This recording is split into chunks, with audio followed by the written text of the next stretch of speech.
যাবতীয় অন্যায়, অবিচার, সমস্ত পাপ থেকে নিজেকে বিরত রাখার নাম হলো তাকওয়া। এজন্য রমজান মাস আমাদেরকে তাকওয়া অবলম্বন শিক্ষা দেয়। তাকওয়া অর্জন ছাড়া একজন মুমিন পরিপূর্ণ মুমিন হতে পারে না। একজন মুমিনকে যদি পরিপূর্ণ মুমিন হতে হয় তাহলে তাকে তাকওয়া অর্জন করতে পারবে। এই রমজান আমাদেরকে তাকওয়া অর্জনের শিক্ষা দেয়।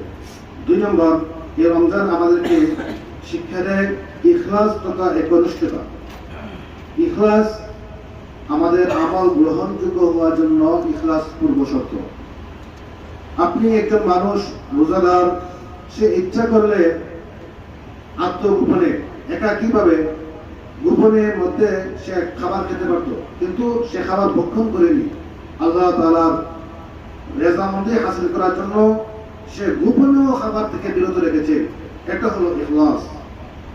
এই ইখলাস আমাদেরকে সর্ব অবস্থা ধরে রাখতে হবে। এই রমজান আমাদেরকে ইখলাস শিক্ষা দেয়। মুহতারাম হাজির, আমি কয়েকটি বিষয় আলোচনা করব সংক্ষেপে। এর মধ্যে একটি হলো তাকওয়া। রমজান মাসের প্রথম শিক্ষা আমাদেরকে দিয়েছে তাকওয়া। আল্লাহ রাব্বুল আলামিন কোরআনে কারীমের মধ্যে বলেছেন যে রমজান মাস হলো তাকওয়া অর্জনের মাস। এজন্য আমরা প্রথমে তাকওয়ার বিষয়টা জানলাম। 2 নম্বর, ইখলাস বা একনিষ্ঠতা। ইখলাস কোন আমল আল্লাহ রাব্বুল আলামিন দরবারে গ্রহণ হওয়ার জন্য, গ্রহণযোগ্য হওয়ার জন্য পূর্ব শর্ত ইখলাস। এজন্য রমজান মাসের মধ্যে আমরা রোজা রেখেছি, আমরা রোজা রেখে ঘরের মধ্যে একাকী রুমের মধ্যে থেকেছি, কিন্তু আল্লাহ তাআলার ভয়ে আমরা পানাহার থেকে বিরত রেখেছি। এই যে ইখলাস, এই আল্লাহ তাআলার ভয়, এটা আমাদেরকে সর্বাবস্থায় রাখতে হবে। তৃতীয়ত, আমাদেরকে রমজান মাস শিক্ষা দেয় সহমর্মিত হওয়া। অর্থাৎ একজন মানুষ, দরিদ্র ব্যক্তি যখন রমজানে উপবাস থাকে, অর্থাৎ ক্ষুধার্ত অবস্থা থাকে, তখন সে উপবাস থাকার যন্ত্রণাটা অনুভব করতে পারে। এই অনুভবটা যখন সে বুঝতে পারে, তখন সে অসহায় সমাজের দরিদ্র মানুষের প্রতি সহানুভূতি দেখায়, তার দানশীলতার হাত প্রশস্ত করে। এই দানশীলতার হাত আমাদেরকে রমজানের মধ্যে যেভাবে আমরা প্রস্তুত করেছি, রমজানের দানের হাত বাড়িয়ে দিয়েছি, রমজানের পরেও যেন আমরা এই দানের হাত সবসময় বাড়িয়ে রাখতে পারি। রমজান আমাদেরকে এই শিক্ষা দেয়। শুধু রমজানের মধ্যে সীমাবদ্ধ নয়, রমজানের বাইরেও আমাদেরকে এগুলো করতে হবে। হযরত আব্দুল্লাহ ইবনে আব্বাস রাদিয়াল্লাহু আনহু বলেন যে রাসূল কারীম সাল্লাল্লাহু আলাইহি ওয়াসাল্লাম লোকদের মধ্যে ছিলেন সবচেয়ে বেশি দানশীল, কিন্তু যখন রমজান মাস আসতো রাসূল কারীম সাল্লাল্লাহু আলাইহি ওয়াসাল্লাম এই পরিমাণ দান করতেন যা পূর্বে কখনো করেননি। অর্থাৎ রমজান মাসে রাসূল কারীম সাল্লাল্লাহু আলাইহি ওয়াসাল্লাম সবচেয়ে বেশি দান করতেন। এজন্য আমাদেরকে রমজান মাসে যেভাবে দান করেছি, রমজানের পরবর্তী সময়েও আমাদেরকে এই দানের হাত সবসময় প্রস্তুত রাখতে হবে। দ্বিতীয়ত, রমজান মাসের শিক্ষা আমাদেরকে যে দেয় যে পরনিন্দা পরিহার করা। রাসূল কারীম সাল্লাল্লাহু আলাইহি ওয়াসাল্লাম বলেন, তোমরা তোমাদের রোজাকে প্রশ্নবিদ্ধ করো না। রোজা হলো তোমাদের জন্য ডাল স্বরূপ, যতক্ষণ না তাকে বিদীর্ণ করা না হয়, তাকে নষ্ট করা না হয়। জিজ্ঞাসা করা হলো, হে আল্লাহর রাসূল, কিভাবে রোজাকে নষ্ট করা হয়, বিদীর্ণ করা হয়? রাসূল কারীম সাল্লাল্লাহু আলাইহি ওয়াসাল্লাম বলেন, মিথ্যা কথা বলে, মিথ্যা কাজ করে রোজাকে নষ্ট করা হয়। এজন্য মুহতারাম হাজিরিন, আমাদেরকে মিথ্যা কথা বলা, মিথ্যা কাজ করা, এগুলোকে পরিহার করতে হবে। এগুলো হলো রমজানের আমাদের শিক্ষা। রমজান থেকে এগুলো আমরা শিক্ষা নেই যে মিথ্যা কথা বলা কবিরা গুনাহ। বলা হয়েছে আল কিযবু উম্মুল কাবাইর। মিথ্যা বলা সমস্ত গুনাহের মা, মিথ্যা সমস্ত গুনাহের মা। এজন্য আমাদেরকে মিথ্যা কথা বলা, মিথ্যা কাজ করা, এগুলোকে পরিহার করতে হবে। যদি পরিহার করতে পারি তাহলে আমরা রমজানকে যথাযথভাবে মূল্যায়ন করতে পারবো। এরপরে রাসূল কারীম সাল্লাল্লাহু আলাইহি ওয়াসাল্লাম রমজানের যে শিক্ষাগুলো আমাদেরকে দিয়েছেন, এর মধ্যে একটা হলো সংযমের শিক্ষা। সংযমের শিক্ষা অর্থাৎ আঘাতই প্রতিঘাতের জন্ম হয়। আপনাকে কেউ যদি আঘাত করে, তাহলে একজন আঘাত করে আরেকজন কি করে? প্রতিঘাত করে।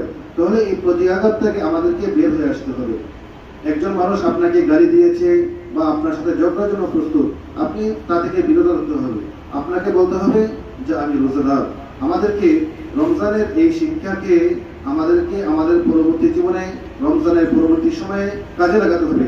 রমজানে যেভাবে একজন লোক আমাকে গালি দিলে আমি গালির জবাব দিই না, একজন মানুষ আমাকে আঘাত করতে আসলে আমি তাকে বলি আমি রোজাদার, আমি তোমার সাথে ঝগড়া করবো না, তাহলে রমজানের পরবর্তী সময়টা যখন আমাদেরকে এভাবে কাজে লাগাতে হবে যে একজন আমার সাথে গালি দিল আমি তাকে গালি জবাব দেব না, একজন আমাকে আঘাত করতে আসলে আমি তাকে জবাব দেব না। এর মানে এই না যে কাফেরদের পক্ষ থেকে আপনাকে আক্রমণ করা হবে আর আপনি হাত বুঝে দেবেন, এটা না। কারণ রাসূল করিম সাল্লাল্লাহু আলাইহি ওয়াসাল্লাম 17 শাবান 17 রমজান বদর যুদ্ধ করেছেন। রমজান মাসের মধ্যে 17 রমজান বদর যুদ্ধ করেছেন। বদর যুদ্ধে 313 জন সাহাবী 1000 কাফেরের বিরুদ্ধে বিজয় লাভ করেছিলেন।